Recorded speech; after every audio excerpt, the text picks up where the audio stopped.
নমস্কার বন্ধুরা, আশা করি সকলেই ভালো আছেন। আমি মৌমিতা, বং ফুটি জবের আরও একটি নতুন পর্বে আপনাদের সকলকে স্বাগত।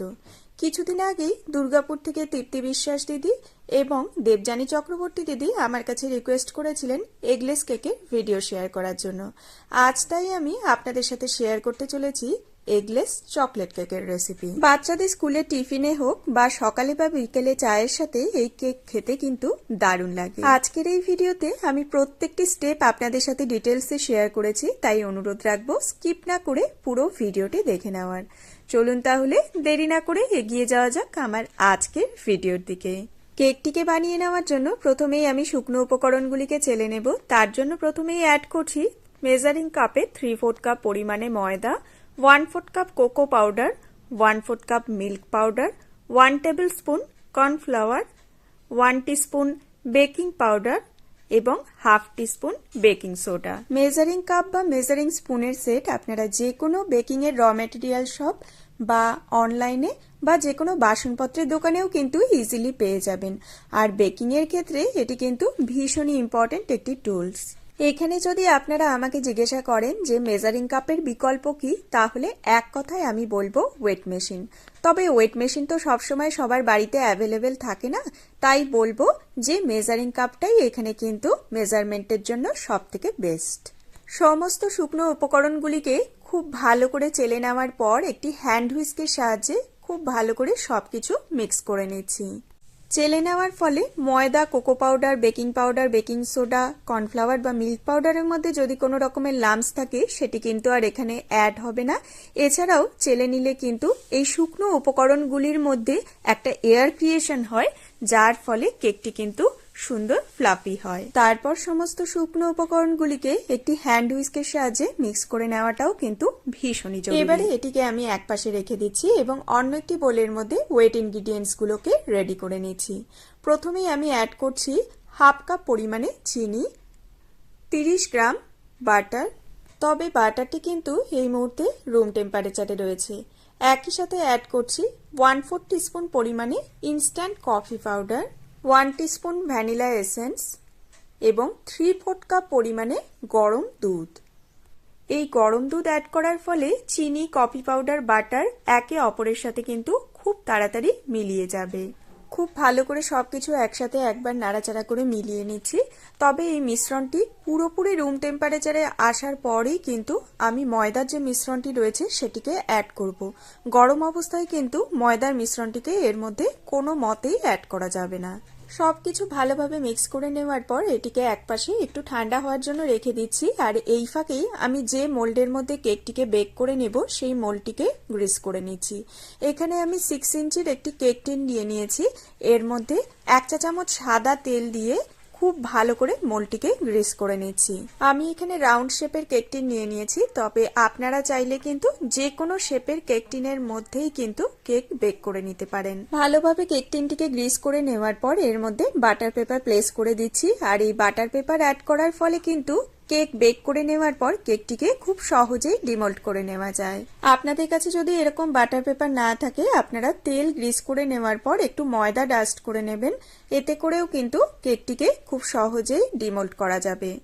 এদিকে আমাদের ওয়েট ইনগ্রিডিয়েন্টসটি কিন্তু একদম রুম টেম্পারেচারে চলে এসেছে। এবারে শুকনো উপকরণগুলিকে দুটি ব্যাচে আমি আবারও চেলে নিয়ে এর মধ্যে অ্যাড করে দিচ্ছি। শুকনো উপকরণগুলিকে অ্যাড করে নেওয়ার পর কিন্তু একটি হ্যান্ড হুইস্কের সাহায্যে একই ডাইরেকশনে কিন্তু মিক্স করে নিতে হবে। আমি এখানে ক্লকওয়াইজ ডাইরেকশনে মিক্স করে নিচ্ছি, তবে আপনারা কেউ যদি অ্যান্টি ক্লকওয়াইজ ডাইরেকশনে মিক্স করে নেন তাহলে কিন্তু অ্যান্টি ক্লকওয়াইজ ডাইরেকশনেই মিক্স করে নিতে হবে। কেক বেকিং এর ক্ষেত্রে কেকের সমস্ত উপকরণের মেজারমেন্ট থেকে শুরু করে কেকের ব্যাটার তৈরি, কেকের বেকিং এর টেম্পারেচার সমস্ত কিছুই কিন্তু খুবই ইম্পর্টেন্ট। আর এই সবকিছুই যদি ঠিক হয় তাহলে কেকটি কিন্তু খুব সুন্দরভাবে বেক হবে এবং খেতেও কিন্তু খুবই টেস্টি হবে।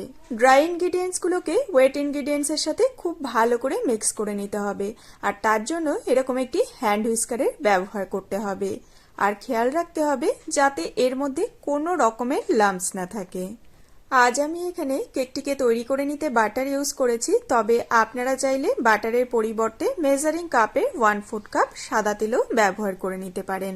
কেক বানানোর ক্ষেত্রে সবসময় আনফ্লেভার্ড অয়েলই ব্যবহার করে নিতে হবে। কোনো ফ্লেভারযুক্ত অর্থাৎ গন্ধযুক্ত তেল কিন্তু কখনোই ব্যবহার করা যাবে না। কেকের ব্যাটারটিকে হ্যান্ড হুইস্কের সাহায্যে ভালোভাবে মিক্স করে নেওয়ার পর বাটির গায়ের চারিদিকে যে কিছু ড্রাই ইনগ্রিডিয়েন্টস লেগেছিল সেটিকে একটি স্প্যাচুলার সাহায্যে ব্যাটারের মধ্যে ভালোভাবে মিক্স করে দিলাম। এবারে এতে অ্যাড করে দিচ্ছি 1 টিস্পুন হোয়াইট ভিনিগার, যেটি আমরা বিভিন্ন চাইনিজ রান্নাতে ব্যবহার করে থাকি। তবে এই হোয়াইট ভিনিগারের পরিবর্তে আপনারা চাইলে 1 চা চামচ লেবুর রসও ব্যবহার করে নিতে পারেন। বেকিং সোডার সাথে যে কোনো রকমের অ্যাসিড অর্থাৎ ভিনিগার বা লেবু রসের রিয়াকশনের ফলে ব্যাটারটি কিন্তু বেশ ফ্লাপি হবে, আর এতে করে কেকটাও কিন্তু খুব সুন্দর ফ্লাপি, সফট এবং জালিযুক্ত তৈরি হবে। ভিনিগার অ্যাড করার পর কিন্তু খুব বেশিক্ষণ সময় ধরে ব্যাটারটিকে বাইরে রাখা যাবে না। হালকা হাতে একটু ব্যাটারটিকে ভালোভাবে মিক্স করে নিয়েই এটিকে গ্রিস করা মোল্ডের মধ্যে ঢেলে দিতে হবে। সম্পূর্ণ ব্যাটারটিকে মোল্ডে অ্যাড করে নেওয়ার পর বাটির গায়ে যে অল্প কিছু ব্যাটার লেগেছিল সেটিকেও এর মধ্যে অ্যাড করে দিলাম। এবারে মোল্ডটিকে একটু ভালো করে ট্যাপ করে নিচ্ছি, এতে করে এর মধ্যে কিন্তু কোনো রকমের এয়ার বাবলস থাকবে না। আমি আজ এই ভিডিওতে ডিটেলসে কিন্তু আপনাদের প্রত্যেকটি স্টেপ ডিসকাস করেছি। এই প্রত্যেকটি স্টেপ আপনারা যদি ঠিকঠাকভাবে ফলো করেন তাহলে আপনাদের তৈরি কেকও কিন্তু প্রথমবারে একদম পারফেক্ট হবে। ওপর থেকে ছড়িয়ে দিচ্ছি কিছু চকলেট চিপস, যদিও বা এর ব্যবহার টোটালি অপশনাল। আপনাদের কাছে যদি না থাকে আপনারা এর ব্যবহার ছাড়াও কিন্তু কেকটিকে বানিয়ে নিতে পারেন। অন্যদিকে আমি ড্রাই ইনগ্রিডিয়েন্টসের সাথে ওয়েট ইনগ্রিডিয়েন্টস মিক্স করার আগেই কিন্তু ওভেনটিকে প্রিহিটে বসিয়ে দিয়েছিলাম। আমি যেহেতু 180 ডিগ্রিতেই কেকটিকে বেক করে নেব, তার জন্য 180 ডিগ্রিতে 10 মিনিটের জন্য ওভেনটিকে প্রিহিট হতে দিয়ে দিয়েছিলাম। 10 মিনিট প্রিহিট হয়ে যাওয়ার পর ওভেনের মধ্যে আমি ব্যাটার শুদ্ধ মোল্ডটিকে ঢুকিয়ে দিলাম। মোটামুটি 35 থেকে 40 মিনিট পর আমি ওভেনের দরজা খুলে কেকটিকে একটি স্টিক দিয়ে একটু চেক করে নিয়েছি। দেখুন এখানে কিন্তু আমার স্টিকটি পুরোপুরি ক্লিন বেরিয়েছে, তার মানেই কিন্তু আমাদের কেকটি ভালোভাবে বেক হয়ে গিয়েছে। এবারে আমি ওভেন থেকে কেক শুদ্ধ মোল্ডটিকে বাইরে বের করে নিয়ে একটি র্যাকের ওপর রেখে দিচ্ছি হালকা ঠান্ডা হয়ে যাওয়ার জন্য। তবে দুঃখের বিষয়, আমি কেকটিকে হালকা ঠান্ডা হওয়ার জন্য রেখে দিয়ে রান্নার কাজে চলে গিয়েছিলাম, আর এই ফাঁকেই আমার ছোট বেটু লোভ সামলাতে না পেরে ওপর থেকে কিছুটা কেক ও নিয়ে খেয়ে নিয়েছে। আর আমি অত্যন্ত দুঃখিত যে আপনাদের কাছে এভাবে কেকটিকে দেখাতে হচ্ছে। বিভিন্ন কোম্পানির ওভেনের টেম্পারেচার কিন্তু বিভিন্নভাবে ভ্যারি করে। কারো ওভেনে 150 ডিগ্রিতেও কেক তৈরি হয়ে যায়, কারো ওভেনে 170 বা কারো ওভেনে 180। তো আপনারা আপনাদের ওভেনের টেম্পারেচারটা বুঝেই কিন্তু কেক বেক করে নেবেন। আমার আজকের এই ভিডিওটি যদি আপনাদের ভালো লেগে থাকে একটি লাইক দিয়ে উৎসাহিত করবেন, এবং কোনো কোয়েরি থাকলে আমাকে কমেন্ট সেকশনে অবশ্যই কমেন্ট করে জানাতে পারেন। চ্যানেলে নতুন বন্ধু হলে চ্যানেলটিকে সাবস্ক্রাইব করার অনুরোধ রইল, আর ফেসবুক পেজ থেকে ভিডিওটি দেখে থাকলে পেজটিকে ফলো করার একান্ত অনুরোধ রইল। আজকের মতো এখানেই বিদায় নিচ্ছি। দেখা হবে অন্য কোনো নতুন ভিডিওর সাথে অন্য আরেকদিন। সবাই খুব খুব ভালো থাকবেন, সুস্থ থাকবেন। ধন্যবাদ।